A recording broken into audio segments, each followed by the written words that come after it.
Let's talk about what happens when you combine two different musical creation techniques. The use of looping, which is the repeating of a portion of sound over and over again, and the use of chance, which is allowing music to be affected by an element of unpredictability or randomness. When combined, the results can be incredible, forming the most well-known technique in what we call aleatoric music. Today, aleatoric technique can be found everywhere, especially in electronic, rock or ambient music, and it can be traced back to composers writing in the early to mid 20th century, yet another illustration of how amazing that period was for music. And what's more, it's often used very effectively in game design too. So in this video, we're going to be looking at how it's used across these different genres and how much there is to learn by investigating its history. Now, we've all seen solo performers using looping pedals to create multi-layered backing tracks using just their voice, which is pretty enjoyable to watch being done live, with probably my favourite example being this TED Talk by BEARDYMAN.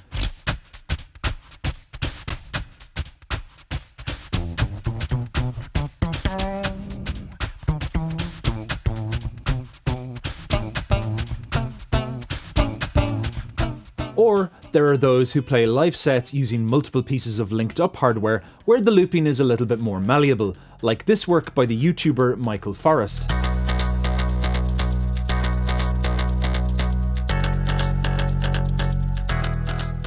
Generally speaking, this is one of the two major variations of looping technique, where everything is synchronized to a steady rhythm. The other major variation of looping technique is where the artist avoids syncing to any type of beat, often for the purpose of creating free-flowing ambience or background texture. Here's a fantastic example by the YouTuber AMULETS, who creates his own looping devices out of cassette players.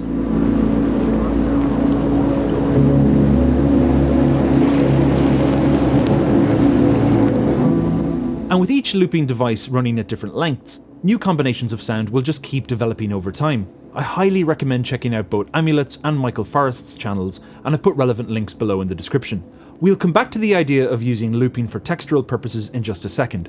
Now, when sticking to a strict tempo, one simple trick is to deliberately lengthen or shorten the number of beats in any given loop to achieve more complex syncopated patterns. For a quick example, let's just jump into Reason to see what I mean. First off, I created a simple pattern in 4-time.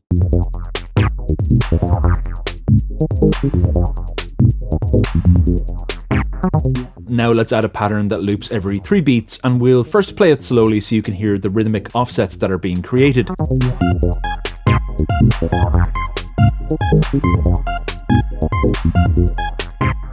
And on top, let's add a pattern that loops every 9 beats, and we'll also play that slowly.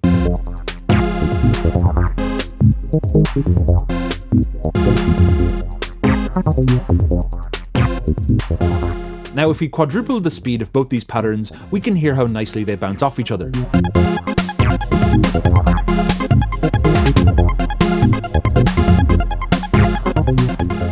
Now, one interesting feature of this particular device, where we begin to transition into a discussion about aleatoric music, is this button, called Random, which allows the order of individual beats to be left up to chance.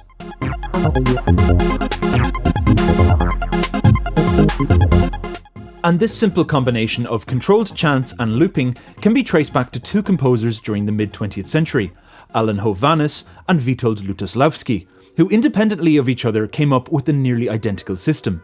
To understand what they were trying to achieve, let's look at a common problem faced by composers. Let's say you wanted to achieve a detailed texture like this example from Hovhannes' Magnificat.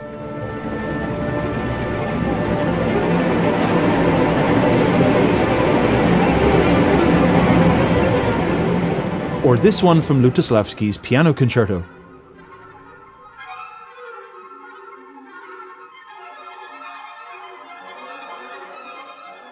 Well, if you were trying to use traditional notation, let me just lay out the notes from Lutosławski's score here.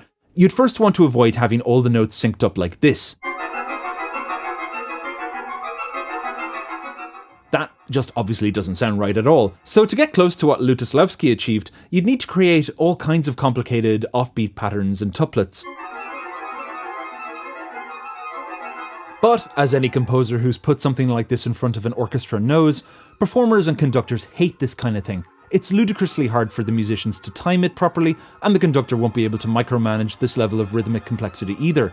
The only way this could work would be to devote an impractical amount of rehearsal time, And with classical ensembles, where you'd be lucky to get even 3 rehearsals, that's not going to happen. Moreover, it would be difficult to predict the outcome ahead of time, and poor performances would be much more likely to happen. And for those of you thinking, well, I suppose those very few of you thinking, have you never heard of new complexity? I have, but that's a different discussion for another day. And so Hovhannes and Lutosławski both conceived of almost identical solutions to achieve the sort of complex flowing textures that they were after. These techniques are pretty easy to describe. If we stick with Lutosławski's piano concerto for a second, let's focus in on one instrument to understand what he's doing. Now at this point, a performer would be reading the notation as normal until they reach a section that looks like this. A few notes sandwiched between 2 repeat bars. This is our looping mechanism. The musician now knows that they must repeat this loop over and over again until the conductor gives the signal to stop, at which point the musician abandons the loop immediately. The conductor's cues are often notated like this. But what's really liberating about these loops is that the performer is no longer tied to the meter, so they needn't worry about staying in time with everyone else. These loops are often coupled with the direction ad lib, which in this context indicates that the player can improvise certain aspects of the performance, things like articulation, volume, or even the ordering of the notes sometimes. All in all, this system allows the composer to achieve new sounds by actually relinquishing control over certain elements of the performance, a sort of controlled use of chance that opens up all kinds of textures and orchestral colours that are hard to achieve any other way. In his piano concerto, Lutosławski uses this technique to allow the pianist a high degree of rhythmic flexibility, so that every little phrase has room to breathe. I've animated an example I particularly like in the opening, where 3 flutes jump between different loops to provide a background texture for the pianist to play over.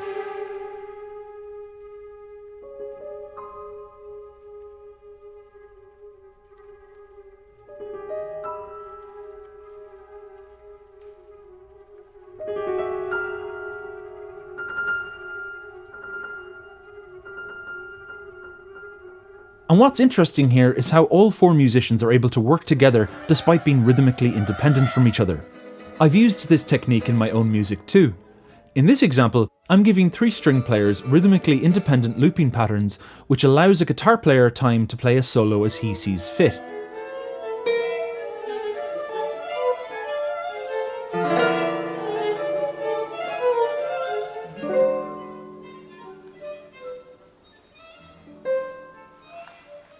Another classic variation of this idea can be seen in Penderecki's Threnody for the Victims of Hiroshima, which has been fully animated on this channel, GERUBACH, which I highly recommend you watch.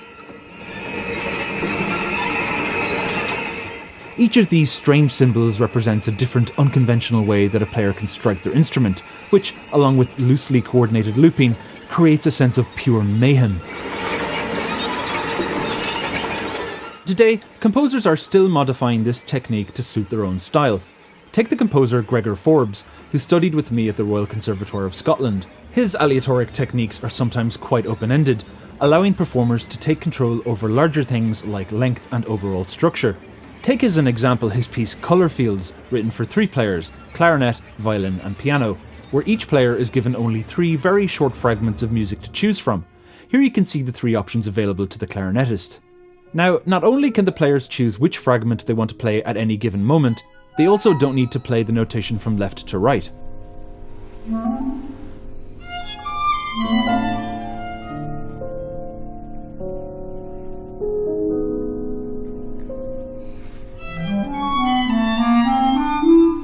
And when you think about it, aleatoric technique is actually perfect for game design too, where the chance events are provided by actions the players are taking, which then affects what the music is doing.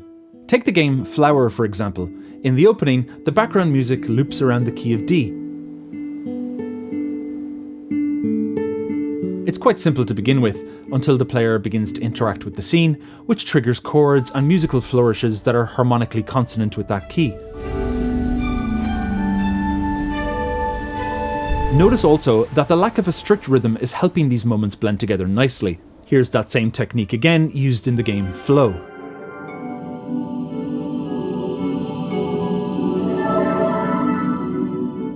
Both of these feel quite similar to the techniques employed in Terry Riley's famous piece In C, which, as the name implies, strictly locks down the key so that other asynchronous rhythmic choices can be made, without the result sounding messy.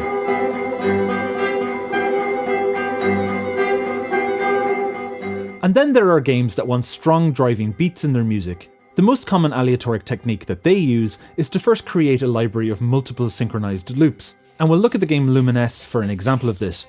Initially you can hear an underlying pattern that starts off quite simply.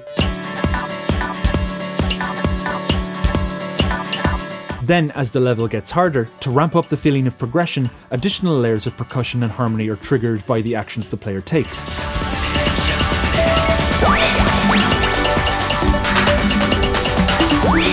Then there are also moments where the music is stripped back to just one layer to indicate that a new level is about to begin. I like this because not only does it give you a bit of breathing space to prepare for the next level, it also sort of clears the air for the music so that it can change pace or maybe change the key. And I hope you also noticed how all the moment-to-moment effects and explosions have been tuned to complement the key, another common game technique that really makes it a pleasure to listen to. So that's my quite quick introduction to aleatoric music, which just keeps on morphing and changing through the decades, with different musicians arriving at it from completely different angles. If you're a composer, it's a very nice way to include a degree of looseness into quite rigid musical structures, and I highly recommend you give it a try. In fact, if there are any people out there who have come up with their own novel versions of this technique, no matter the genre, just let me know, and if I get enough responses, I'll do a follow-up video to feature them and discuss their individual working methods. Like, you could do something really revolutionary, like this. Let's take a random two-syllable word, like this one. Subscribe. And a long three-syllable phrase, like this one. Ring the bell. And yeah, that's good. Let's play that. Ring subscribe. The bell. Subscribe. Ring the bell. Subscribe. Ring. And now, to introduce an element of chance, that's where you guys come in. The action's taken by you, you the viewer. It's a great illustration of, the kind of novel internet composition, because we're all connected and we're democratizing the listening process and